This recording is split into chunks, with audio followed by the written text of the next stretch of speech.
Hi friends, Seenu மாயா சீரியலில் ஒரு அட்டகாசமான ரிவ்யூ பற்றி தான் இந்த வீடியோவில் பார்க்க போகிறோம். அதுக்கு முன்னாடி நம்ம சேனலை சப்ஸ்கிரைப் பண்ணாதவங்க கீழே இருக்கிற சப்ஸ்கிரைப் பட்டனை கிளிக் பண்ணிவிட்டு பக்கத்தில் இருக்கிற பெல் ஐக்கனையும் கிளிக் பண்ணிடுங்க. சரி, வாங்க வீடியோக்குள்ளே போகலாம். இங்கே பார்த்தோன்னா நம்ம ரகுராமோட சொத்து விஷயமாக ஒரு கேஸ் போயிருக்கோம். ஸோ அந்த சொத்து ரகுராமுக்கு உரியது தான் அப்படின்னு சொல்லி கேஸ் சக்ஸஸ்ஃபுல்லாக முடிச்சிருது. ஸோ இதனால ரகுராம் என்ன பண்ணுறாங்கன்னா, வீட்டில் இருக்கிற எல்லாருக்குமே ஸ்வீட் எல்லாம் வாங்கி கொடுக்குறாங்க. அப்போ எல்லாரும் ஆச்சரியமா, என்ன இன்னைக்கு ஸ்வீட் எல்லாம் வாங்கி கொடுக்குறீங்க, என்ன ஆச்சுன்னு, என்ன விசேஷம் அப்படின்னு எல்லாருமே கேட்குறாங்க. இருங்க, எல்லாமே சந்தோஷமான விஷயம்தான். நம்ம ஒரு பல கோடி சொத்து மதிப்புடைய பல கோடி ரூபாய் மதிப்புடைய சொத்து கேஸ் போயிட்டு இருந்துச்சு இல்லையா? இப்போது அந்த கேஸ் நமக்கு சாதகமாக அமைஞ்சிருச்சு. இனி அந்த சொத்து நமக்கு தான். அதனால் அந்த சொத்தை விற்று நான் நம்ம வீட்டில் இருக்கிற எல்லாருக்கும் பங்கு கொடுக்கலான்னு இருக்கேன் அப்படின்னதும் இதை கேட்டு எல்லாரும் ரொம்ப ஹாப்பி ஆகுறாங்க. அதனால் அதை விற்று எல்லாருக்கும் நான் பணமாக கொடுத்துட்றேன், சரியா அப்படின்னதும் எல்லாருமே ரொம்ப சந்தோஷப்படுறாங்க. நிஜமாவா அண்ணா அப்படின்னு சொல்லி எல்லாரும் ரொம்ப ஹாப்பியாக இருக்காங்க. இந்த விஷயத்தை பார்த்தோம்னா நம்ம பசுபதிக்கும் போரீஸ்வரிக்கும் தெரிய வருது. உடனே பசுபதி, இங்கே பாருமா, ஒரு முக்கியமான விஷயம், அந்த ரகுராமோட ஒரு சொத்து கேஸ் போயிட்டு இருந்துச்சு இல்லையா? இப்போ அந்த கேஸ் அவனுக்கு சாதகமாக அமைஞ்சிருச்சு. அதனால அந்த சொத்தை விட்டு அவங்க வீட்டில் இருக்கிற எல்லாருக்கும் பங்கு போட்டு பணமாக கொடுக்க போறானா அப்படின்னதும், சூப்பர் அண்ணே, நமக்கு சரியான வாய்ப்பு ஒன்று கிடைச்சிருக்கு. ரகுராமே தன்னோட குடும்பத்தை பிரித்து விட போறான். இதை சாக்கா வச்சு அவனோட குடும்பத்தை சின்ன பின்னமா நாம உடைச்சிடலாம் அப்படின்னு சொல்லி புவனேஸ்வரி அந்த இடத்துல திட்டம் போட்டுட்டு இருக்காங்க. இங்க பார்த்தோம்னா ரகுராம் வீட்டில் ஒவ்வொருத்தங்களுக்கும் பணம் கிடைக்க போகுது இல்லையா? ஸோ ஒவ்வொருத்தங்களும் ரொம்ப சந்தோஷமா பேசிட்டு இருக்காங்க. அப்போ நம்ம பத்மா மணிக்கிட்ட, எங்க அண்ணன் பணம் கொடுக்க போறாரு இல்லையா, அந்த பணத்தை எடுத்து நமக்குன்னு ஒரு தனி வீடு கட்டிக்கலாங்க, நான் அண்ணக்கிட்ட இதை தான் கேட்க போறேன் அப்படின்னதும் மணி அரிச்சு ஆகிறாங்க. ஏண்டி பைத்தியமாடி, இங்க பாரு, அந்த பணத்தை வச்சு வேற எது சொத்து நாம வாங்கிக்கலாம், வீடுன்னு சொன்னா இப்படி நாம எல்லாரும் ஒத்துமையா இந்த வீட்டில் இருக்கிறது தான் நமக்கு கௌரவம், அது உனக்கு புரியுதா இல்லையா அப்படின்னு போது, எங்க என்ன பேசிட்டு இருக்கீங்க, வீட்டோட மாப்பிள்ளையா இருக்கிறது உங்களுக்கு கௌரவமா என்ன, நமக்குன்னு ஒரு சொந்த வீடு இருக்கணுங்க, அதை முதல்ல புரிஞ்சுக்கோங்க அப்படின்னதும் மணி சரி என்னவோ பண்ணிட்டோல அப்படிங்கிறாங்க. இங்க பார்த்தோம்னா நம்ம பார்வதியையும் சிவாவையும் தான் காமிக்கிறாங்க. அப்போ சிவா நம்ம பார்வதி கிட்ட, என்னோட மிகப்பெரிய ஆசையே எனக்குன்னு சொந்தமாக ஒரு ரைஸ் மில் கட்டணும், அதனால நம்ம அண்ணன் கொடுக்குற பணத்தை வச்சு ஒரு ரைஸ் மில் கட்டலாம் பார்வதி, சரியா அப்படின்னதும் உடனே பார்வதி முறைச்சு பார்த்துட்டு இருக்காங்க. இங்க பார்த்தோம்னா நம்ம சீனு மாயாவை தான் காமிக்கிறாங்க. எனக்கு ரொம்ப நாள் ஆசை, ஒரு டான்ஸ் ஸ்கூல் கட்டணும்னு, நான் பெரியப்பா கொடுக்குற பணத்தை வச்சு ஒரு டான்ஸ் ஸ்கூல் கட்டலான்னு இருக்கேன் சீனு அப்படின்னதும், சூப்பர் மாயா, அப்படியே பண்ணிடலாம், அதே மாதிரி நானும் ஒரு மிகப்பெரிய ட்ரெஸ் கடை போட போகிறேன் அப்படின்னதும் உடனே மாயாவும் அந்த இடத்துல ரொம்ப சந்தோஷப்படுறாங்க. ஸோ ஒவ்வொருத்தங்களும் அவங்கவுங்களுக்குரிய ஆசைகளை சொல்லி இதெல்லாம் கட்ட போகிறான் அப்படின்னு பேசிட்டு இருக்காங்க.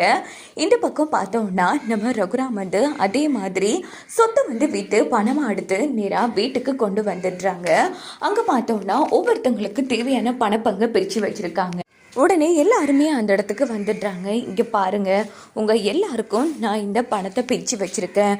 ஸோ உங்கள் ஆசைக்கு என்னெல்லாம் வேணுமோ அதுக்கேற்ற மாதிரி செஞ்சுக்கோங்க அப்படின்னதும் உடனே நம்ம பத்மா அண்ணன், எனக்கு ஆசையே எப்படியாச்சும் ஒரு சொந்த வீடு கட்டணுங்கிறது தான், அதனால் நீங்கள் கொடுக்குற பணத்துக்கு எனக்கு ஒரு நல்ல வீடாக பார்த்து கட்டி கொடுத்துருங்க அப்படின்னும் போது ரகுராம் அதிர்ச்சி ஆகிறாங்க. பத்மா, என்ன பேசிட்டு இருக்க, நாம் எல்லாரும் கூட்டு குடும்பமாக ஒரே வீட்டில் தான் இருக்கணும், நீ என்னன்னா தனி வீடு கட்டி தனியா போறியா என்ன அப்படின்னு நம்ம பாட்டி சத்தம் போடுறாங்க. ஆமா, என்னமா பேசிட்டு இருக்க, அண்ணன் இந்த பணத்தை எங்களுக்காக கொடுக்காரு, அதை நாங்க என்ன வேணும்னாலும் பண்ணலாம், எத்தனை காலத்துக்கு தாமா என் புருஷனும் இந்த வீட்டோட மாப்பிள்ளையா இருக்கிறது, எங்களுக்கு ஒரு தனி வீடு வேணாமா, அதனால நாங்க தனி வீடே கட்டி போய்க்கிறோம் அப்படின்னதும் ரகுராமால எதுவுமே பேச முடியல. அண்ணே, இங்க பாருங்கண்ணே, பணம் கொடுக்க வேண்டியது உங்க கடமை, அதை எப்படி என்ன பண்ணணும்னு நாங்க தானே பார்த்துக்கணும் அப்படின்னதும், அம்மா அது அவங்களோட இஷ்டம் அம்மா, அவங்க என்ன வேணாலும் பண்ணட்டும் விடுங்க அப்படின்னதும்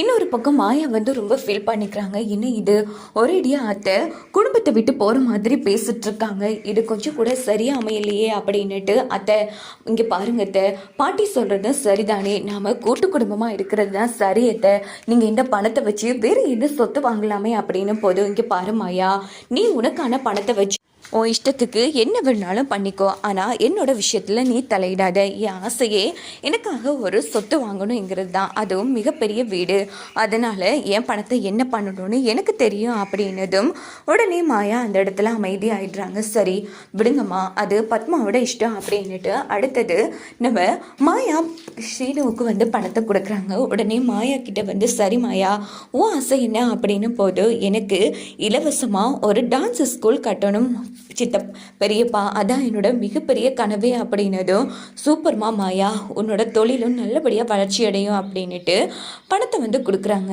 அதே மாதிரி நம்ம சீனுக்கிட்ட வந்து அவங்க ஆசையை கேட்குறாங்க. ஏன்னா மிகப்பெரிய உடுப்பு கடை போட போகிறோம் பெரியப்பா, இந்த சிட்டிலேயே வந்து நம்பர் 1 கடைன்னு சொன்னால் அது என்னோட கடையாக தான் இருக்கணும் அப்படின்னதும் சூப்பர்டா சீனு, நீயும் கண்டிப்பாக வளர்ச்சி அடைவா அப்படின்னு சொல்லி ரகுராம் வந்து பணத்தை கொடுக்குறாங்க. இப்படி ஒவ்வொருத்தங்க ஆசையும் கேட்டு கேட்டு ஒவ்வொருத்தங்களுக்கு பணத்தை கொடுத்ததும் இந்த பக்கம் பார்த்தோன்னா நம்ம தனாவும் இருக்காங்க. தனாவுக்கான பணத்தையும் கொடுத்துட்றாங்க. தனா ஓ ஆசை என்னம்மா அப்படின்னு போதும், இந்த பணம் அப்படியே இருக்கட்டும்ப்பா, ஏன்னா நம்ம இந்த குடும்பமே கதிரை வந்து ஒதுக்கி வச்சதுக்கு காரணமே கதிர் வந்து என்ன சந்தோஷமாகவும் நல்லா வசதியாகவும் வச்சுக்கலைங்கிற ஒரே ஒரு காரணத்துக்காகத்தான்.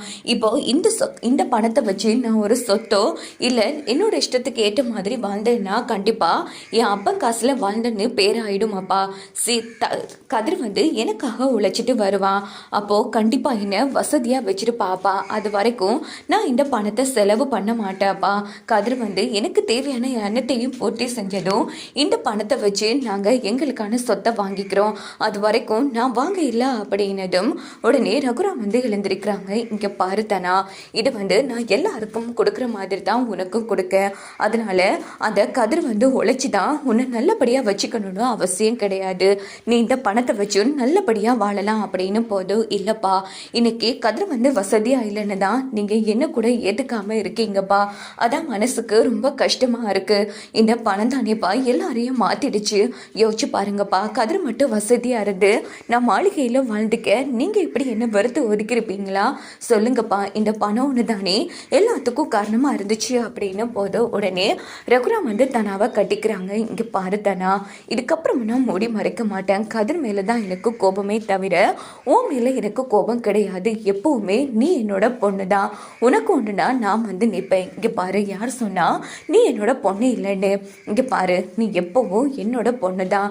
சரி, நீ ஆசைப்பட்ட மாதிரி கதிர் உழைச்சிட்டு வரட்டும், அதுக்காக இந்த அப்பா கொடுக்குற பணத்தை இப்போ வேணான்னு சொல்லாமல் வாங்கிக்கோ அப்படின்னதும் நம்ம தனா வந்து ரொம்ப சந்தோஷப்பட்டு பணத்தை வாங்கிக்கிறாங்க. இது எல்லாத்தையும் பார்த்த பார்வதி செம்ம டென்ஷன் ஆகுறாங்க. ஓஹோ, குடும்பமே ஒவ்வொருத்தங்களா ஒற்றுமையாகிறீங்களா, எப்படி உங்கள் எல்லாரையும் உடைக்கிறேன்னு மட்டும் பாருங்க அப்படின்னு சொல்லி இப்போ நம்ம ரகுராம் வந்து பணத்தை பிரித்து கொடுத்துருக்காங்க இல்லையா. ஸோ அதை வச்சு குடும்பத்தை உடைக்கிற பிளான்ல இருந்துட்டு இருக்காங்க பார்வதி. வாங்க வெயிட் பண்ணி பார்க்கலாம்.